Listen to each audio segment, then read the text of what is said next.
নমস্কার বন্ধুরা, সর্বাণীস কিচেন চ্যানেলে আমার অনেক অনেক স্বাগত, শুভেচ্ছা, ভালোবাসা জানিয়ে আজকের ভিডিও শুরু করলাম। আজকে আমি কি রেসিপি নিয়ে এসেছি সেটা তোমরা দেখতেই পেয়ে গেছো, এবং এটা কিন্তু খেতে দারুণ হয়েছে, পুরো জিভে জল আনা রেসিপি। আমি যেভাবে বানালাম তোমরা যদি সেইভাবে বানিয়ে ফেলতে পারো তাহলে আর রাস্তায় কিন্তু খেতে ইচ্ছে করবে না, মনে হয় বাড়িতেই বানিয়ে ফেলি। তাহলে দেখে নাও বন্ধুরা আমি কিভাবে এই রেসিপিটা তৈরি করেছি। আজকে আমার বিকেলবেলা হঠাৎ করে খেতে ইচ্ছে গেল ঘুগনি, কিন্তু বাইরে বেরোতেও ইচ্ছে করছে না, আর খেতে খুবই ইচ্ছে করছে যে আজকে আমি পুরো বাইরের মতন করে ঘুগনি খাবো। তাই ভাবলাম ঘরেতেই বানিয়ে ফেলি ঘুগনি। তার জন্য তো মটর ভেজানো নেই, সেই জন্য আমি কি করলাম, তাড়াতাড়ি করে মটরগুলোকে নিয়ে একটু গরম জল করলাম, গরম জলে আমি ভিজিয়ে দিয়েছিলাম। দেখো আমি 3 ঘন্টার মতন ভিজিয়েছিলাম, তাতে বেশ ভালো করে ভিজে গেছে এবং ফুলেও উঠেছে। এরপর আমি এটাকে প্রেসার কুক করে নেবো। প্রেসারের মধ্যে আমি দিয়ে দিচ্ছি মটরগুলো।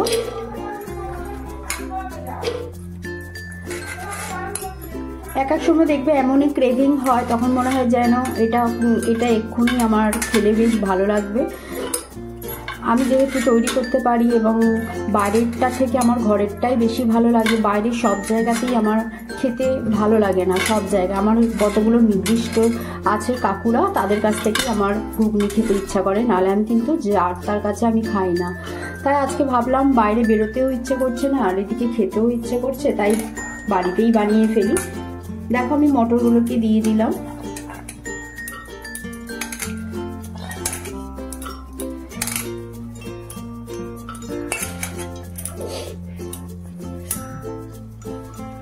এবার এর মধ্যে আমি 4টে ছোট আলু, মিডিয়াম সাইজের আলুকে দিয়ে দিলাম, গোটা গোটা দিয়ে দিলাম, একবারে মটরের সাথে সেদ্ধ করে নেব। এই মটরের মধ্যেই আমি একটু লবণ দিয়ে দিলাম, আর দিয়ে দেবো অল্প একটু হলুদ। ব্যাস, আর কিছুই দেবো না। দিয়ে একটু জল দিয়ে ভালো করে 3 থেকে 4টে সিটি দিয়ে নেব। যদি আমি সারা রাত ভিজিয়ে রাখতাম তাহলে 2 সিটিতেই হয়ে যেত, কিন্তু যেহেতু আমি মাত্র 3 ঘন্টা ভিজিয়ে রেখেছি গরম জল দিয়ে, সেই জন্য আমি 3 থেকে 4টে সিটি দিয়ে দেবো। তাহলে চলো আগে মটরটা ভালো করে সেদ্ধ করে তারপর আসছি। দেখো 3টে না 4টে সিটি দিয়ে নিয়েছিলাম, তাতে মটর সেদ্ধ হয়ে গেছে, আলুও তো সেদ্ধ হয়েই গেছে, মটরও খুব সুন্দর করেই সেদ্ধ হয়ে গেছে। আর এই মটর সেদ্ধর সাথে সাথেই আমি এখানে পেঁয়াজ, একটা বড় সাইজের পেঁয়াজকে একদম কুচি কুচি করে কেটে নিয়েছি চপারে, আর একটা বড় সাইজের টমেটোকেও আমি চপারে কেটে নিয়েছি। তাহলে চলো শুরু করি আজকের রেসিপি ঘুগনি। পুরো রাস্তায় যে আমরা ঘুগনি খাই ঠিক সেরকম করেই আমি কিন্তু বানাবো, কেন ওই রকম ঘুগনি খেতেই আমার ভীষণ ইচ্ছে করছে, আর সেরকম ভাবেই আমি বানাবো। এবারে আমি একটা ভাজা মশলা তৈরি করে নেবো। ভাজা মশলার জন্য আমি এখানে নিয়ে নিয়েছি এক টুকরো দারচিনি, 2-3টে লবঙ্গ, আর 2-3টে এলাচ। এর সাথে দিয়ে দিচ্ছি 2টো শুকনো লঙ্কা, আর একটা তেজপাতাকে 2 টুকরো করে নিয়েছি। আগে এগুলোকে একটুখানি কয়েক সেকেন্ড একটু নাড়াচাড়া করে নেবো। কয়েক সেকেন্ড আগে এগুলোকে নাড়াচাড়া করে নিয়ে নিলাম। এরপরে আমি এর মধ্যে দিয়ে দেবো 2 চা চামচ ধনে গুঁড়ো বলছি, গোটা ধনে, আর 1 চা চামচ দিয়ে দেবো গোটা জিরে। দিয়ে এগুলোকেও ভালো করে একটু নাড়াচাড়া করে নামিয়ে নেবো। আর ঘুগনিতে কিন্তু এই ভাজা মশলাটা দিতেই হবে, ভাজা মশলাটা না দিলে কিন্তু একদমই টেস্ট আসবে না। মশলাটা ভাজা হয়ে গেছে, এবার আমি নামিয়ে ঠান্ডা করে তারপর এটাকে গুঁড়ো করে নেব। এবারে আমি কড়ার মধ্যে দিয়ে দিচ্ছি সর্ষের তেল।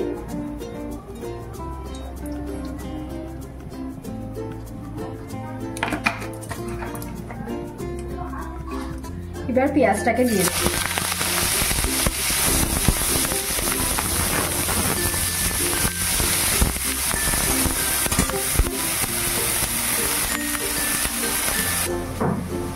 দেখো পেঁয়াজটা ভালো করে ভাজা হয়ে গেছে, এবার আমি দিয়ে দেবো আদা বাটা।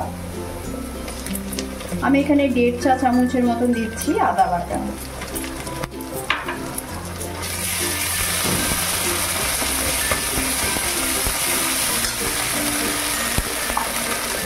এবার দিয়ে দেবো আমি রসুন বাটা। রসুন বাটা আমি এখানে 1 চা চামচ দিলাম।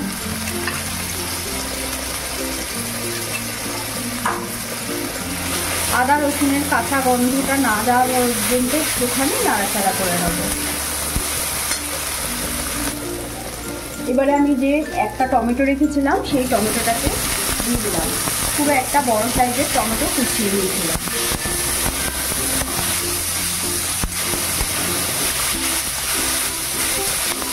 টমেটো ভাজতেই আমি নুনটা দিয়ে দেবো। আর আমি ডালের মটরের মধ্যে একটু নুন দিয়েছি, সেই পরিমাণ মতনই আমি নুনটা দিয়েছি।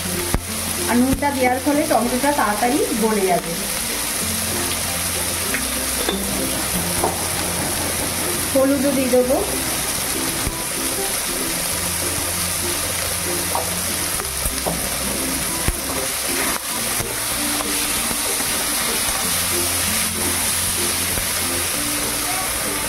টমেটোটা নাড়তেই আমি এখানে যে সেদ্ধ করা আলুটা, সেই আলুটাকেও এর সাথে দিয়ে একটুখানি একসাথে কষিয়ে নেব। আলুটাকে আমি কেটে নিয়েছিলাম ছোট ছোট করে।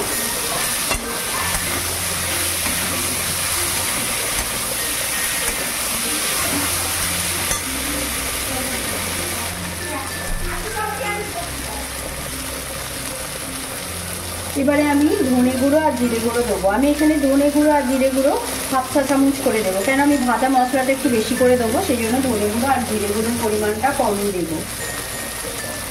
1/2 চামচ করে দিয়ে দিলাম। আর কাশ্মীরি লঙ্কা গুঁড়ো দেবো, এটা কালারের জন্য, কালারটা খুব ভালো আসবে, 1/2 চা চামচ দিয়ে দিলাম।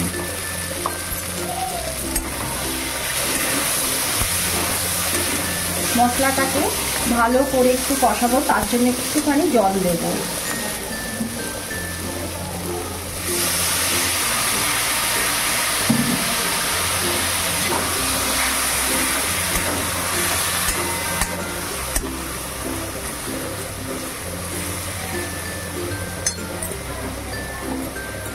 কাঁচা লঙ্কা বাটাটা দিয়ে দেবো।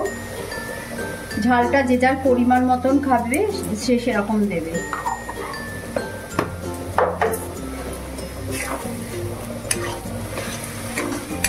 দিয়ে একটু ভালো করে কষিয়ে নেব।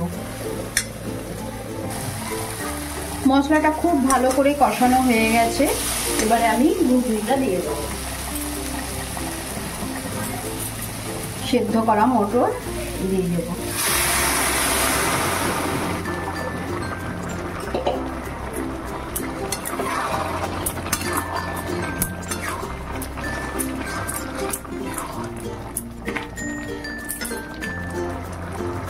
এতে আরেকটু আমি জল দেব, দিয়ে ভালো করে ফুটতে দেব।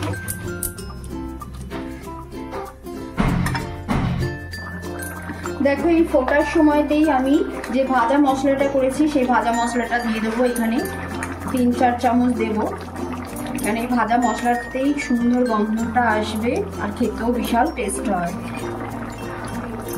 তোমরা যদি বড় চামচের দাও তাহলে পরে 1.5 চামচ দেবে।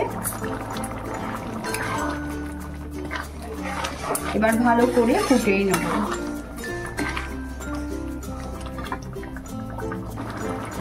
দেখো ঘুগনিটা আমার হয়েই এসছে, কিন্তু এখনো কিন্তু পুরোপুরি রেডি হয়নি। পুরোটা দেখতে গেলে লাস্ট পর্যন্ত কিন্তু দেখতেই হবে কিভাবে পুরো একদম মেলার ঘুগনি, রাস্তায় ঘুগনির মতন খেতে টেস্ট হবে। আমি ধনেপাতা কুচি দিয়ে দিলাম, দিয়ে আমি এবার গ্যাসটা বন্ধ করে দেবো। কালারটা দেখেছো কত সুন্দর হয়েছে, খেতেও কিন্তু বিশাল টেস্ট হয়। আর আমি কিন্তু খুব পাতলাও করিনি আবার খুব টাইটও করিনি। তাহলে চলো পুরো লাস্ট পর্যন্ত দেখতে থাকো। চলো এরপর ঘুগনিটাকে চটপটি বানাতে হবে। চটপটি বানানোর জন্য আমি ঘুগনিটাকে দেখো আমি সার্ভ করে নেওয়ার জন্য রেডি করে নিয়েছি। এখানে নিয়ে নিয়েছি আমি তেঁতুলের কাঠটাকে বার করে নিয়েছি।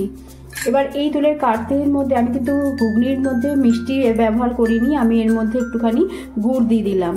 দিয়ে একটু গুড়টাকে ভালো করে তেঁতুলের কাঠের মধ্যে একটু মিশিয়ে নেবো, একটু ভিজতে থাক। আর এখানে আমি কি কি নিয়েছি দেখাচ্ছি। দেখো এখানে আমি নিয়েছি শসা, পেঁয়াজ, ধনেপাতা, কাঁচা লঙ্কা আর লেবু।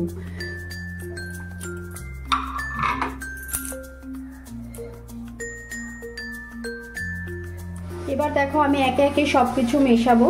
আমি এবার তেঁতুলের জলটাকে দিয়ে দিচ্ছি প্রথমে।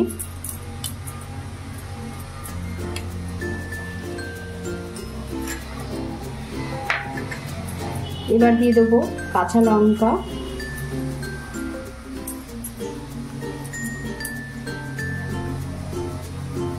শসা কুচো,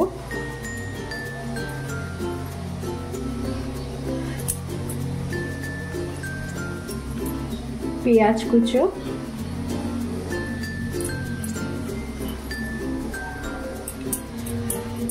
আর ধনেপাতা কুচি।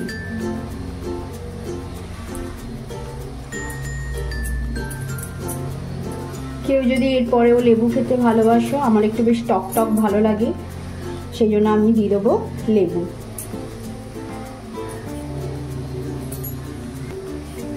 আর সব শেষে দিয়ে দেবো একটু ঘুরি ভাজা।